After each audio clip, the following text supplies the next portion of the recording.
पीडित मुलीस न्याय द्या, जिल्हा पोलीस प्रशासनास निवेदन। याबाबत अधिकृत असे की तुका कुल्हाड विमलबाई कुल्हाड राहणार विजापूर तालुका साक्री जिल्हा धुळे येथे राहत असून शेती व मेंढपाळ व्यवसाय करीत आहेत।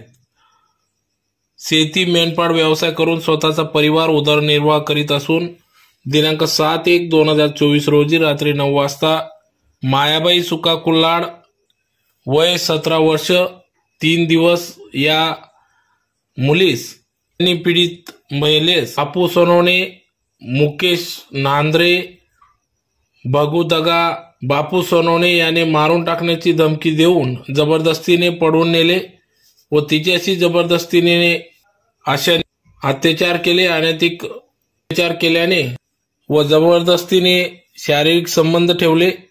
तसेच मुकेश नांद्रे याने ब्लॅकमेल करून धमकी दिली। आरोपी भगू दगा याने पीडिताकडून बापू सोनवणे याच्या सांगण्यावरून 40,000 रुपये घेतले असल्याचे समजते। तर त्याबाबत पोलिसांनी गुन्हा दाखल केलेला असून अद्याप तो आरोपी मुकेश नांद्रे याला अटक झालेली नाही। तर सदर आरोपीस पोलीस स्टेशन मध्ये हजर करून देखील पोलिसांनी त्यास अटक केलेली नाही। त्यामुळे आरोपीची हिंमत अधिकच वाढून गेलेली असून आरोपी मुकेश नांद्रे व आरोपी भगू दगा याचा भाऊ नामे बेंडू दगा यांनी दिनांक 8/2/2024 रोजी रात्री 10 वाजेच्या सुमारास फिर्यादीच्या भावाची व त्याच्याकडे काम करणाऱ्या एका इसमाची मोटरसायकलची तोडफोड केली व धमकी दिली। केस मागे घेतली तर बरं आहे, नाहीतर तुझे कुऱ्हाडीने तुकडे करेल।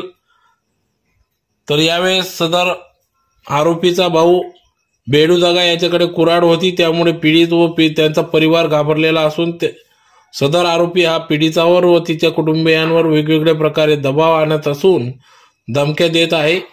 तर या संदर्भात पोलीस स्टेशन येथे तक्रार केली असता पोलीस स्टेशन मधून कुठलाही गुन्हा दाखल झालेल्या आरोपींविरुद्ध अथवा त्यांच्या नातेवाईकांविरुद्ध दाखल केलेला नाही अथवा त्याला अटक करण्यात आलेली नाही। त्यामुळे लवकरात लवकर कारवाई करून संबंधित आरोपींवर तात्काळ कारवाई करून अटक करावी व पीडितेस न्याय द्यावा असे आशयाचे निवेदन आज जिल्हा पोलीस प्रशासनास देण्यात आले। तर याबाबत अधिक माहिती एमटीएमचे अध्यक्ष शिवदास वाघमोडे यांनी दिली। समाज अध्यक्ष मागील 1 महिन्यापूर्वी आमच्या मेंढपाळ खेळाडी समाजाच्या अल्पवयीन मुलीला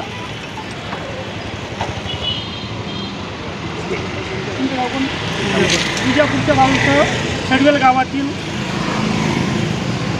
गुंड प्रवृत्तीचे 3 मुलांची फूस लावून सनी व दमदाटी घेऊन सनी पळवून घेऊन सनी तिच्यावर अत्याचार व बलात्कार केला। त्यानंतर पोलिसांनी पकडून आणले। त्यांना धरून आल्यानंतर त्याच्यापैकी 3 आरोपीपैकी एक आरोपी धरून आल्यानंतर ताब्यात घेतला आणि 2 आरोपींना सोडून देण्यात आले। तर मेंढपाळ खेळाडी समाज व त्या पीडिताच्या आई वडिलांनी व त्यांच्या नातेवाईकांनी पोलीस स्टेशनला वेळोवेळी जाऊन तरी त्या उर्वरित 2 आरोपींना लवकरात लवकर अटक व्हावी याच्याकरता अर्ज दिले, विनवण्या केल्या, परंतु तिथल्या स्थानिक पोलीस स्टेशननी कुठलीही दखल न घेतल्यामुळे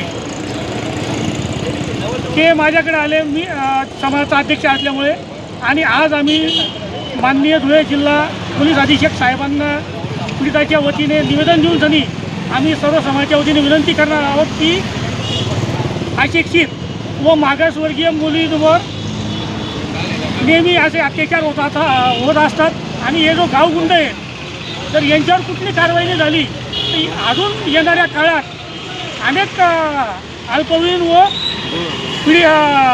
स्त्रियांवर असेच अत्याचार होत राहतील। म्हणून लवकरात लवकर यांना अटक करून कडक कारवाई व्हावी अशी समस्त मेंढपाळ खेळाडी समाजाच्या वतीने विनंती करतो।